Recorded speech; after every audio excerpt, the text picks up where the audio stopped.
Hi, I'm Philip, and I finally received my Share C1 Lidar scanner. So I backed this scanner back in, I think it was November to December on Kickstarter, and this is like the first cheap or budget Lidar scanner that actually catched my eye and that caused me to be interested in Lidar scanners in this price range.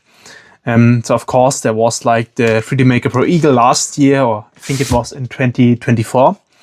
But the scan results weren't very convincing, and with the C1 they looked very fine. So especially like the initial testing of Pio and the datasets the shares shared, and I paid 1,900 euros for the Kickstarter pledge. So I think now it is nearly twice as much. I think it's 3,500 euros. I actually didn't have to pay taxes. They were already paid, I guess, because it was shipped from Germany. So it just arrived today.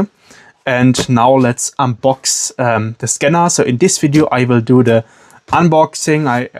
I would say the first impression, if this is the right word, and then like the first setup and update, I think. So I already downloaded the latest update.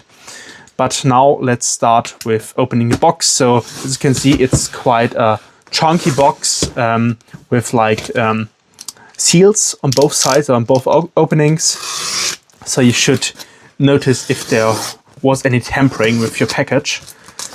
And it was quite funny. So Share like sent a mail that the package is on the way and that they are closely monitoring the shipping status.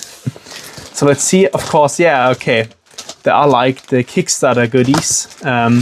So this is, let's put it to the side maybe. We have one goodie and then we have the second goodie. So this one is, I think, the sun hat.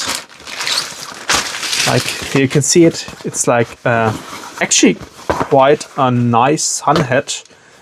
I may even use it on holiday if it's actually quite nice and better than expected. So yeah, of course it's Share branded, so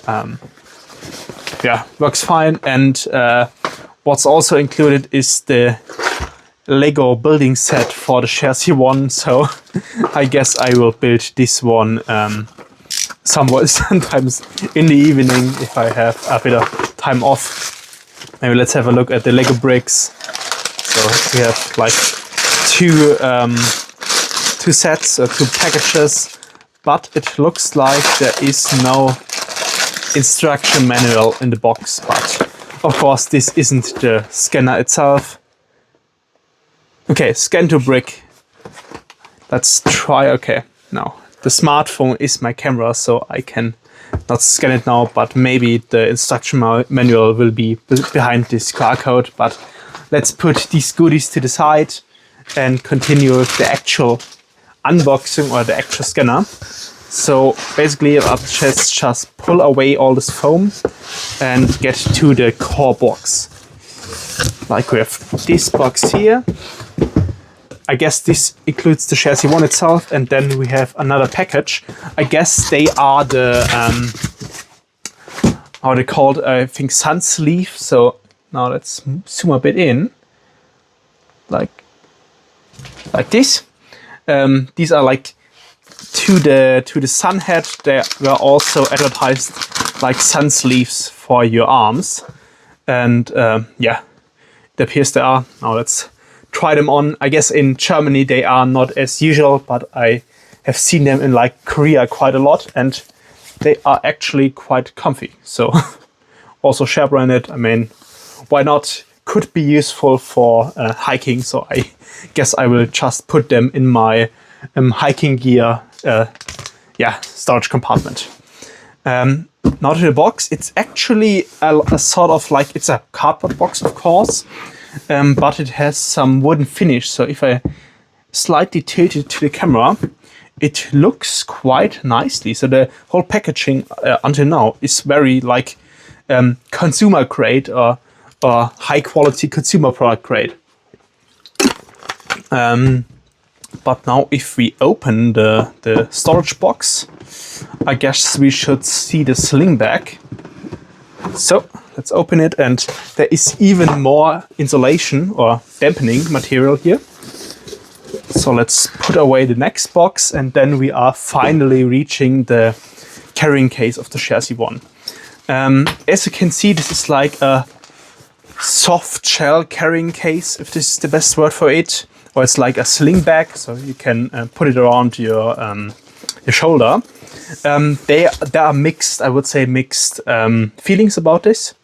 So on the one hand, you have the point like that a proper hard case, so like a sturdy Pili style case would be superior when you, for example, take the C1 on building sites. So this is true. So for myself, I may have preferred a sturdy case, and I may even buy one for like 20 to 30 euros.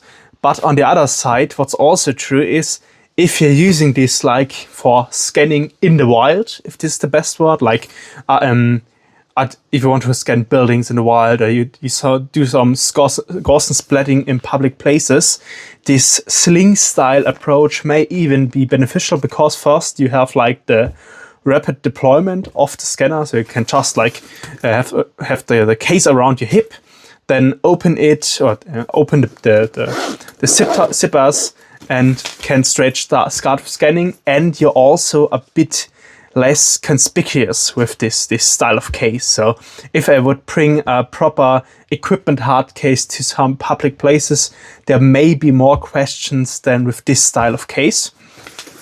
It's actually very high quality, and it reminds myself very much about like the bags my DJI Air 2S came in. So it feels quite similar, and also the dimension is quite similar. You can even remove like like this. You can even remove the straps or the shoulder straps on the case, and you're also having a sort of carrying handle here in the back. So you could even remove them and just carry it like this, and maybe attach it if you have like some sort of travel case. You can just put it around the handle, so that's quite nice.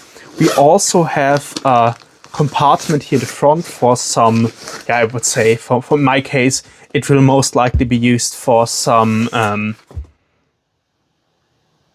USB sticks. In my case, it will most likely be used for some like cleaning cloths for the dome, and some USB sticks or travel adapters and micro SD cards. But now let's open the case and get to the interesting part, the scanner itself. So you can see even more packaging foam, so they really were motivated to provide proper protection.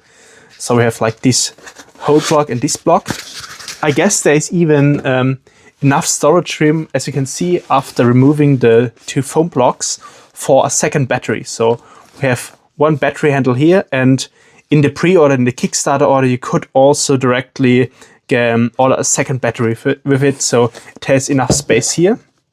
Then on the side, on the left side, we have a power adapter. This is actually a Ukraine unit, so it's not like some off-brand or no-name charger. It's just 65 watts. I think it's, now let's have a look if we can see it in the camera.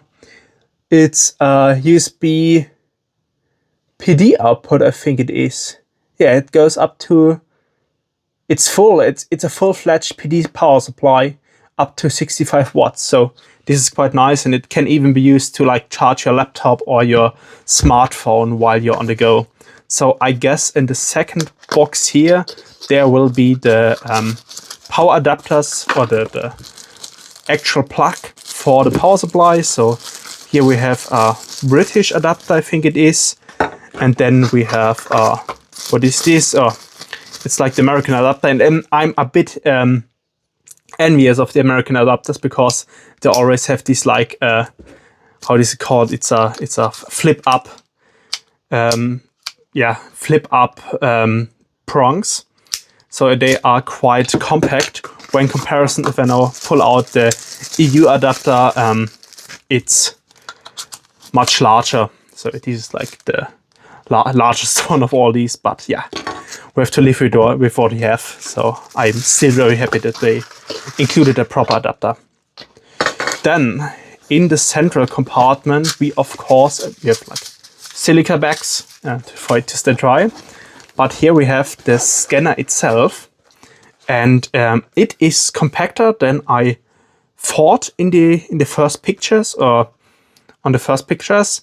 But it's like a full aluminum alloy casing, and we have this quite prominent, I would say, a silicon screen about it. But let's continue with getting the stuff out of the box before we have a closer look at the scanner.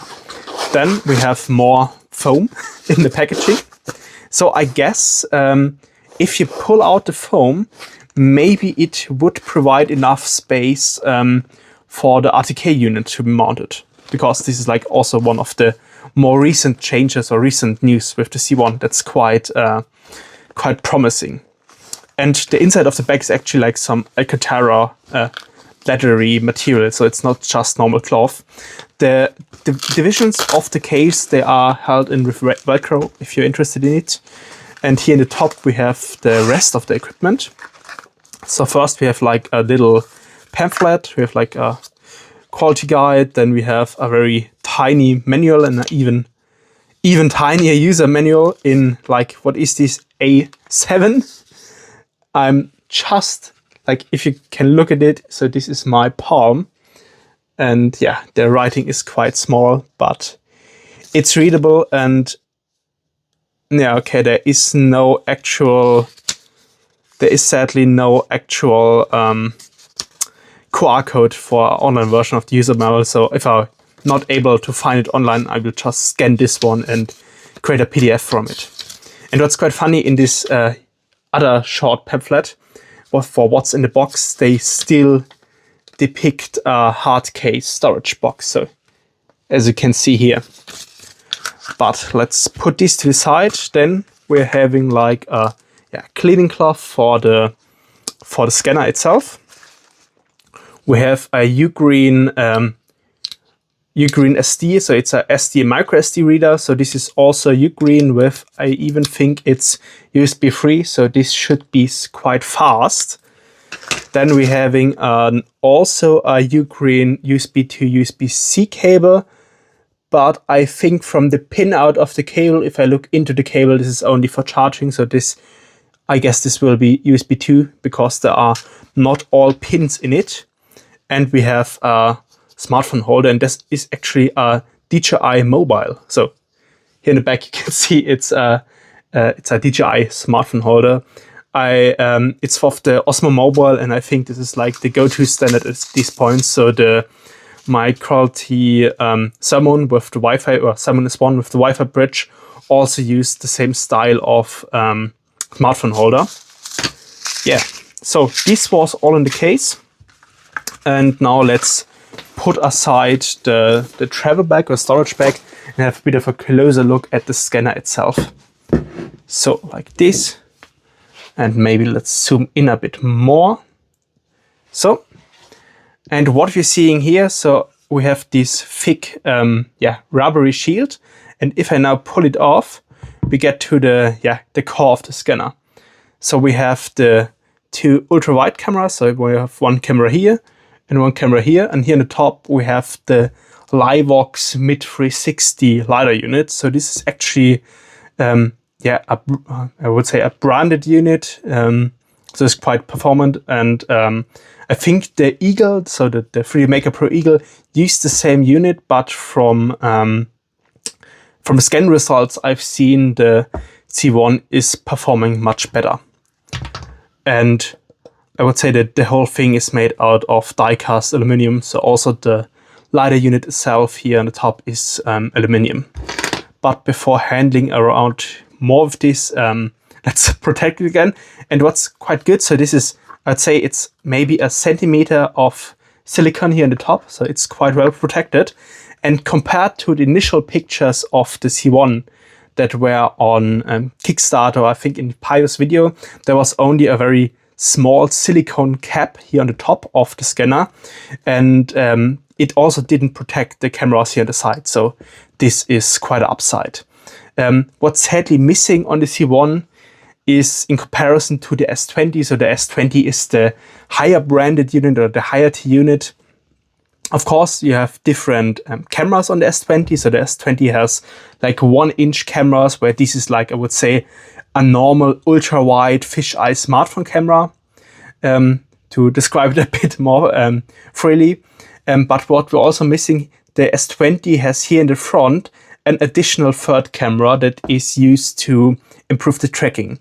What's also different to the S20, or maybe the main differences to the S20, are the cameras, then the missing additional video slam camera, then the S20 has an improved IMU. So the IMU, it's the internal measurement unit, and this basically can this follows the acceleration of the scanner, and so it's accelerometer and gyroscope, and this is used to track the movement of the scanner in the room. And the Livox 360 itself has an integrated measurement unit, but the S20 has an additional upgraded one. So it provides simply more accurate data. So the S20 build will be a tad better. What's also different to the S20 or the S20 SE, or what I initially thought is a difference to the S20 SE, that the C1 doesn't have a GPS unit or an RTK. But actually, so when I backed the C1, I had like, I got thinking like, okay, it doesn't support control points, and so control points are quite useful, for example, merging multiple point clouds, and it also doesn't support an RTK.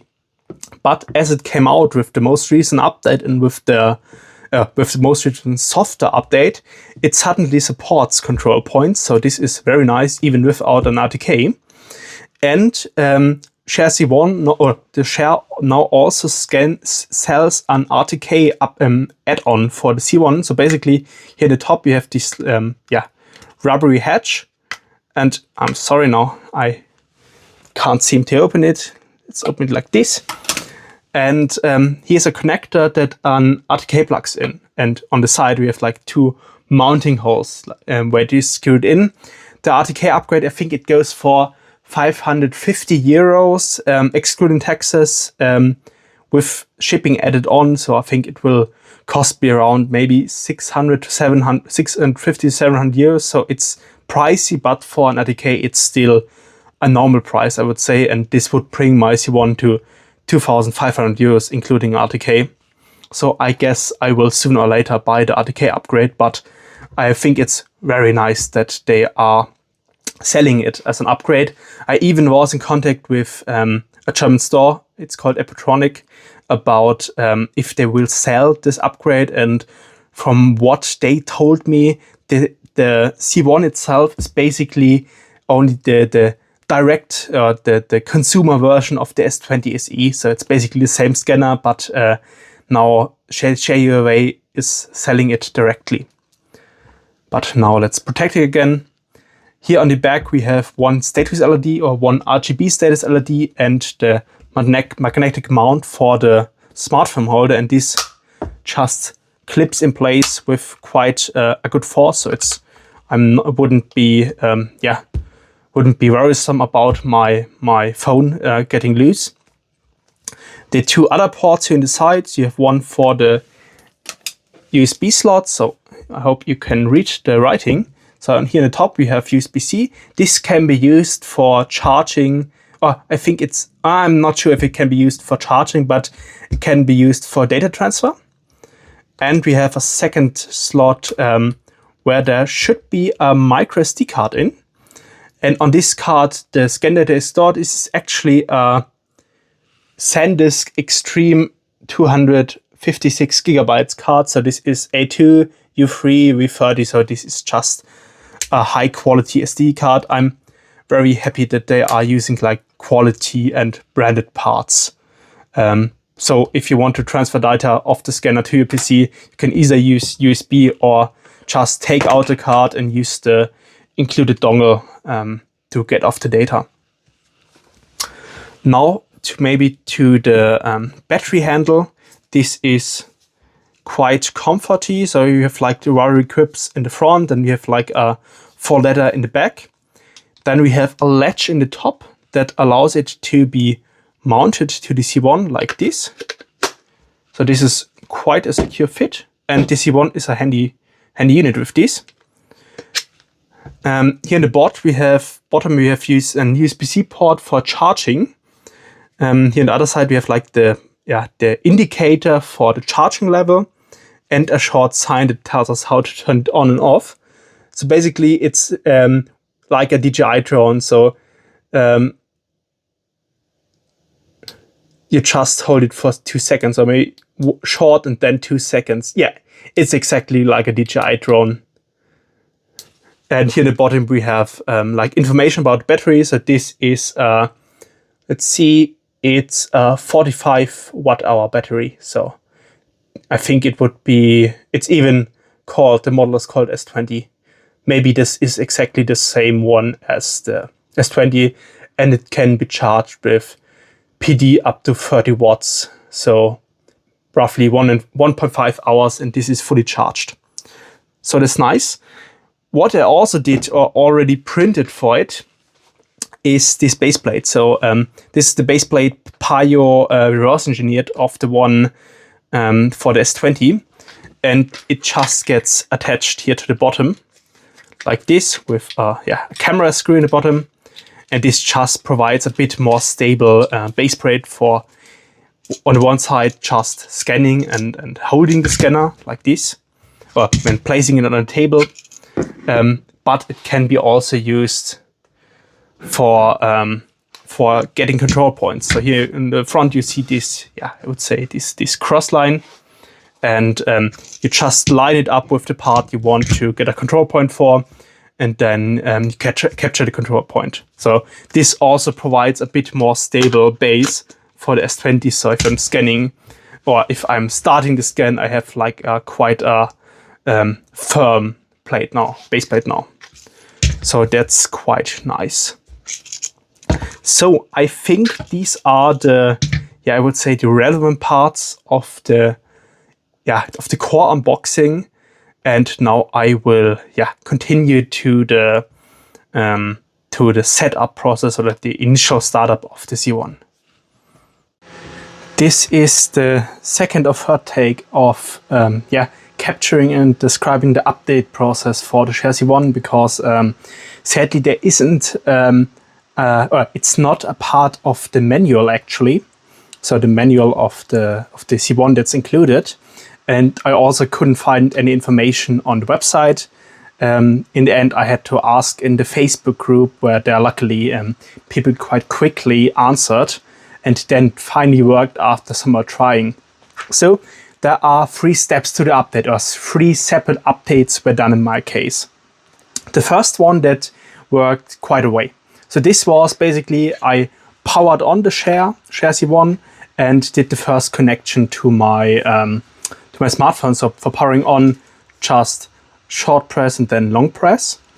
And when the light is in this static blue color, you just open the Android app or the iOS app for the Share C1 and connect the scanner. So there's like a very big connection box, and you have to have Wi-Fi enabled, and then it connects right away. For downloading, I will provide the link to the download page in the video description, because it sadly isn't like the search engine optimized, so it simply doesn't appear on Google search in the first 3 tries.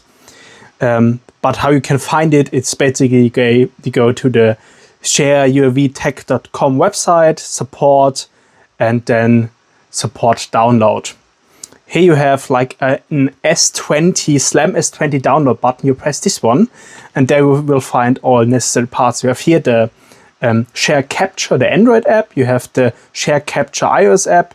You even have the SharePoint Cloud Studio. So this is the PC application that is used to process the data. And then you have the firmware tab.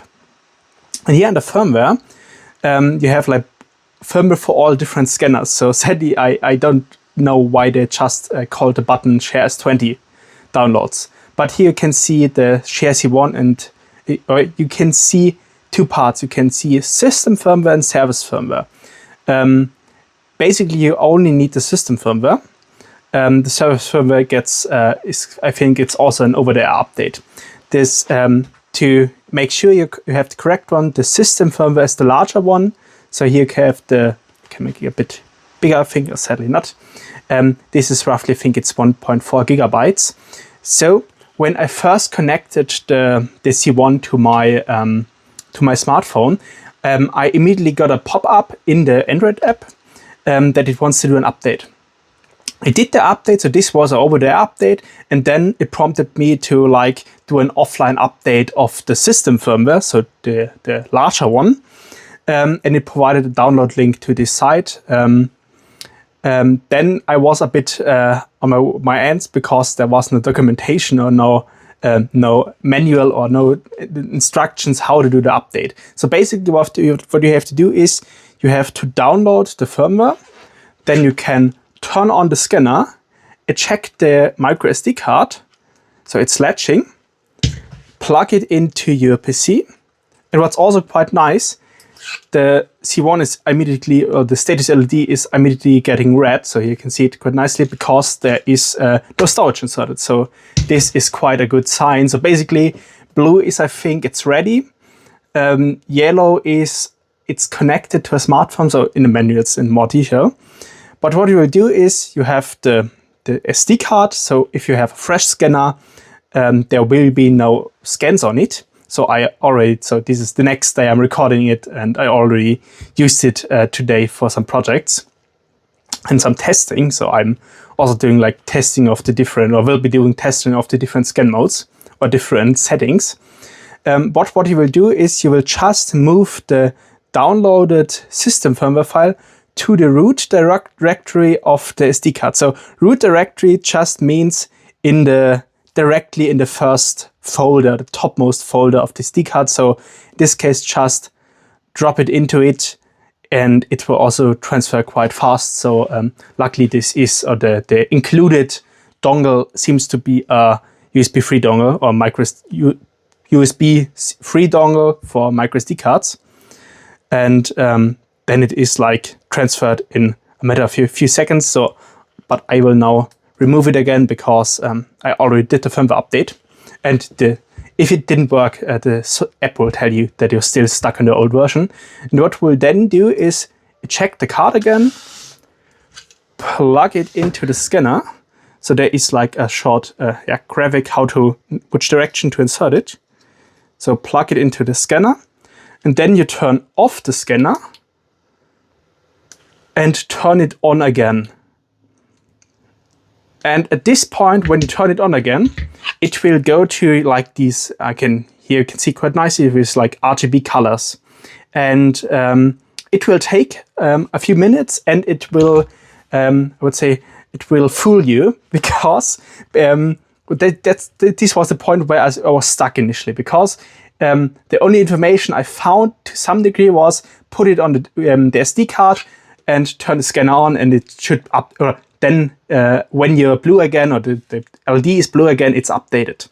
The problem is, at least in my case and in the case of another user on Facebook that ultimately helped me, it got blue, and then it took a few more minutes, and then it rebooted again, and then the firmware was updated when it got blue the next time. So I just let it stand for like 10 minutes, and then it finally was updated, because the first time when I was too eager and too fast, the firmware update wasn't finished. But now it works, and it works very well, I can say. So I will also did some tests of like, I would say not typical 3D scanning targets, more like statues that I also want to do Gaussian splatting from.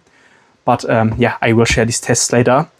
And I must say the Lidar unit looks quite lovely and pristine. So put well care in not touching this one. Ideally, I won't even clean it if not necessary, because there's always the risk of damaging it. I'm not entirely sure if this is like glass or plastic regarding scratchability, but or if like the reflecting coating is on the outside or inside of the glass. But from the molding, I think it is plastic, so I just won't touch it. But yeah, now you have a fully updated chassis 1, and it is able to scan. What's quite nice, when you scan or when you do the first scan test, it just starts scanning right away, as I can show you now for one short preview. So now we are in the Share app, and first let's connect the scanner. So I can just press the connect icon and connect to it. What you also can do is use the quick connection button here in the bottom. And as you can see, the C1 is already connected, and here in the top you have the overview of the different systems. So it shows normal now, and when I remove the SD card, it should immediately, it shows an error, but when I insert it again, the error will clear. So this is quite a nice overview. It also will tell you if the scanner is too cold for scanning. I hope it is not currently. Here on the side, we see the software overview. You see the app version, you see the system and service version. And you can also check for updates. I think with the newer updates, it also supports or will support over the air. But I don't know for the system firmware, if it's 1.5 gigabytes, then the offline update may be preferable. To start a quick scan, you just play on start. You have the camera preview. And what's quite nice, you're not having like any camera settings, I would say, because it automatically adjusts the exposure accordingly. And to be honest, I couldn't set it better. So if you look at the preview, it looks quite fine. Then you have settings like the points, maximum point count, transparency settings, and the point size for the live preview. So this is like live preview settings. And then you would have RTK options, but I'm not having an RTK, so no sense. Then you have the camera options. So there are like 3 options. We have the third person view. So this just follows you your movement, and I would say it's more like a first person view, or no, it's a classical video game third person view. You have free roam, where you can just use like a small cursor and arrow. So cursor for the X and Y axis, and the arrows for the Z axis. And then you have the top down view, where you can see like what you already scanned, and your scanner movement. And then you have the different guides, but we will see it better when we start scanning. So I will just now press on the start button. Here you can see like the status of the scanner, and you can have you can name the project you're creating, and you also have like the options between point cloud and Gaussian. I think the only difference is the time interval of the camera. So in the point cloud acquisition, we can like manually set the time interval for when to take screenshots. For the Gaussian, it is statically set to 0.5 millimeters. For my testing, I tested both, and it goes down to up to 0.2 seconds. I'm sorry. But now let's go to next. It prompts you to remove the cover, which it is. And then you place it on stable servers, ideally on one like point you can find again for the second movement, or for the second when you're finished with scanning, because then it is like uses loop closing, and it initializes now. Ideally, you have you remove the smartphone from scanner while initializing, so it can boot up correctly. And so it takes a few seconds, and as you can see, it already is scanning, and it is actually moving tracking quite fast and quite precisely. So it of course prompts me that the lighting conditions aren't ideal, because I'm like in my basement or in my workshop. But it looks nice, or feels very, very responsive for scanning. And if you now place it on the workbench again, we can have a look at the different views. So this is like the top-down view, where you can also see the path of the scanner already took. We have like the free roaming, where you can navigate around, and we have the third person view that will just follow the scanner movement. And when we interact with the point cloud, you can see it's very, very snappy. So this is actually surprising or very impressive. Of course, I have like a top tier Samsung Galaxy S25 Ultra, I think it is, but I also did like a whole cemetery this afternoon, and it felt as snappy as this with the whole cemetery scanned. The only other settings you can do is like what to show. So basically point cloud color, you can do the intensity, or you can do the elevation. So these are like the main settings, and you can also capture calibration points. So I will just place my scanner now on one prominent feature and then capture the point, and I could also enter a comment. All right, so it's capturing, and for capturing, I think it also does some like averaging of the sensors, so it takes a few seconds, and you can later use these points for either referencing the coordinates to known coordinates or for aligning multiple scans. So quite nice, and very nice that they added this functionality with the latest update. So now let's stop it and have a short look at the file management. I will do a separate video about the software, or the Share Studio software on PC. Otherwise it would be quite long now, but this will maybe give you a first impression of how to interact. So now we have like the point cloud here, and I can also go to into project. So I have my local files on my smartphone. I could have them on my smartphone. Then I have the files on my on the scanner itself. It seems like there will be an update where I can download then over Wi-Fi. So if I long press, I have the button to download, but currently it isn't working yet. But generally speaking, the app is very like I would say developed or very feature rich, and it also works very reliably. So the only thing I found that is currently not working is this download button. Everything else just works reliably. So this is very promising, and I'm already interested how it will turn out in like a few more months of development, and when I have the RTK unit. But now this is all for